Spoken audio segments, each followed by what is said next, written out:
अस्सलाम वालेकुम, this is Zaara Shafi. उम्मीद करती हूँ आप तमाम लोग खैर खैरियत से होंगे। तो जनाब, इसराइल की जंग अब एक फैसला कुन और अहम मोड़ पर पहुंच गई है। इसराइल की जानिब से अब ये ऐलान किया गया है कि हमास के पास जो हथियार हैं वो चीनी साख्ता हैं, और ये जान के अब उनकी चीखें निकल गई हैं कि चाइना भी मैदान में आ गया है। उधर यमन की जानिब से भी वाज़े तौर पर अमेरिका को मुतनब्बे कर दिया गया है, वार्निंग दे दी गई है कि रेड सी में जो उनके बंदों को टारगेट किया गया है, उन नेवी ऑफिसर्स को अगर अमेरिका ने यमन के हवाले नहीं किया तो फिर भारी कॉन्सिक्वेंसेस का उन्हें सामना करना पड़ेगा, और उनका वो हाल होगा कि दुनिया देखेगी। तो जनाब, चाइना की इन्वॉल्वमेंट के बाद अब हो ये गया है कि रीजनली ये जंग फैलती हुई हमें नजर आ रही है। उधर आपको पता ही है कि इसराइल की टेक्नोलॉजी इस वक्त मलिया मेट हो चुकी है, और उन्हें बिल्कुल भी अंदाजा नहीं हो रहा है कि कहाँ से मिसाइल्स आ रहे हैं और कहाँ से उन पर रॉकेट बरसाए जा रहे हैं। तो इसी को मद्देनजर रखते हुए अब इसराइल की जानिब से एक बलून लॉन्च किया गया है। ये बलून बेसिकली सर्विलेंस का काम करेगा और इसराइल को इंफॉर्मेशन फराहम करेगा कि कहाँ से उन पर अटैक हो रहा है, ताकि इसे बर वक्त रोका जा भी सके। लेकिन ये काफी ज्यादा महंगा साबित होगा इसराइल के लिए, क्योंकि अगर इसराइल इसे 1 घंटा इस्तेमाल करता है तो कोई इसकी जो लागत आएगी वो $40 मिलियन के करीब है।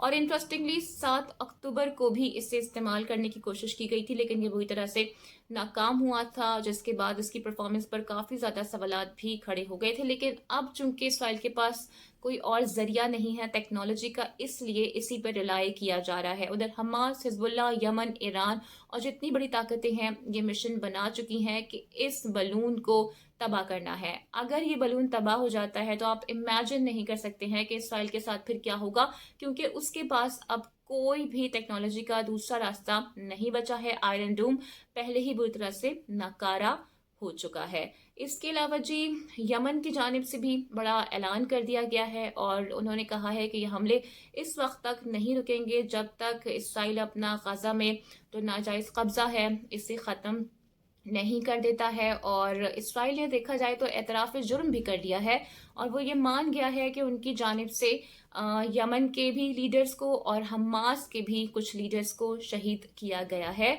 और ये पहली बार हुआ है कि इसराइल की जानिब से इस तरह वाज़ेह तौर पर जिम्मेदारी भी कबूल की जा रही है। लेकिन उन्होंने ये भी इंकशाफ किया है कि हमास के लीडर्स से जो असलहा बरामद हुआ है वो चीनी बेस्ड है, चीनी साख्ता है, जिसमें कुछ ग्रेनेड्स भी शामिल हैं, राइफल्स भी हैं, और टेक्नोलॉजी के हवाले से, कम्युनिकेशन के हवाले से कुछ इक्विपमेंट्स भी मौजूद हैं। जहां तक हम चाइना की बात करें तो माजी में अगर हम देखें तो चाइना कभी भी किसी प्रॉक्सी वॉर का हिस्सा नहीं बना है। चाइना हमेशा अपनी कंस्ट्रक्शन पर और अपनी ट्रेड पॉलिसी पर यकीन रखता है, और सभी जानते हैं कि चाइना की जो इकोनॉमिक डेवलपमेंट है वो एक्स्ट्रा ऑर्डिनरी है, और उसके करीब करीब भी कोई मुल्क नहीं पहुंच सका है आज तक। तो लेकिन अगर वाकई में चाइना हमास को सपोर्ट प्रोवाइड कर रहा है तो यकीनन ये एक बड़ी खतरे की घंटी है, ना सिर्फ इसराइल के लिए बल्कि अमेरिका के लिए भी। लेकिन जहां तक हम अमेरिका को देखें तो उससे ये रियलाइज हो चुका है कि जितना वो हमास को टारगेट करेंगे, इसराइल को सपोर्ट करेंगे, चाइना और रशिया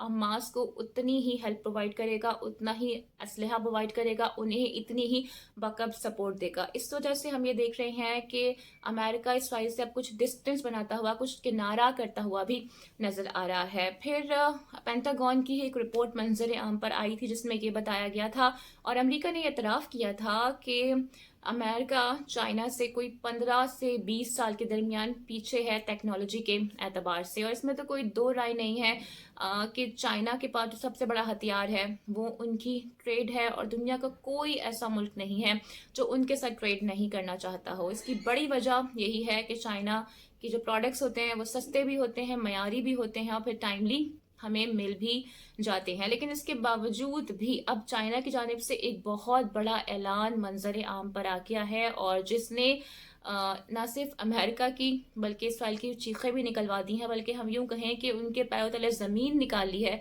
तो कुछ गलत नहीं होगा। चाइना की जानिब से ट्रेड एम्बार्गो लगा दिया गया है इसराइल पर, यानी कि किसी किस्म की कोई ट्रेड इसराइल के साथ नहीं होगी। चाइना का कोई भी जहाज इसराइली समंदर में लंगर अंदाज नहीं होगा, और किसी किस्म की ट्रेड उनके साथ नहीं की जाएगी। बज़ाहिर ये एक छोटी बात नज़र आती है, लेकिन अगर हम ये देखें कि यमन ने तो ऑलरेडी एक सी ब्लॉकेट किया हुआ है और इसराइल को दिन के लिहाज से कोई $10 मिलियन का इससे नुकसान भी पहुंच रहा है। अब चाइना के एम्बार्गो के बाद आप इमेजिन नहीं कर सकते कि वो उनकी सूरत हाल क्या होगी और किस कदर उनको नुकसान होने वाला है। ख़ासकर जो फूड क्राइसिस हैं वो इसराइल में अब इंतहा को पहुंच रहे हैं और इस ट्रेड के बाद तो लगता यही है कि इसराइल भूखा ही अब मरेगा। उधर अमेरिकी secretary of state Anthony Blinken भी मिडल ईस्ट पहुंच चुके हैं और हंगामी दौरे पर वो मिडल ईस्ट पहुंचे हैं। इसराइल में इस वक्त उनकी मुख्तलिफ मुलाकातें भी जारी हैं और बड़ा एक सादे अल्फाज में उन्होंने अमेरिका का पैगाम इसराइल तक पहुंचा दिया है कि हिजबुल्लाह के साथ आपने जंग नहीं छेड़नी है, क्योंकि अगर ऐसा किया गया तो आपके लिए मुश्किलात पैदा हो जाएंगी। 10 से 15 महाज मजीद भी खुल जाएंगे और आपको बचाना फिर नामुमकिन हो जाएगा। अमेरिका ने यह भी मुतनब्बे किया है कि हिजबुल्लाह के पास लाखों की तादाद में मिसाइल्स मौजूद हैं जिनका वो इस्तेमाल भी कर रहे हैं और रिसेंटली हमने देखा था कि कैसे इसराइल के मिलिट्री बेस को टारगेट किया गया और 62 रॉकेट उनकी जानिब से बरसाए गए थे। फिर अमेरिका ये भी कहता है कि हिजबुल्लाह के पास ट्रेन फाइटर्स मौजूद हैं और अगर आपने ये जंग छेड़ दी है तो उसके बाद जो नताइज होंगे उसके आप खुद ही जिम्मेदार होंगे।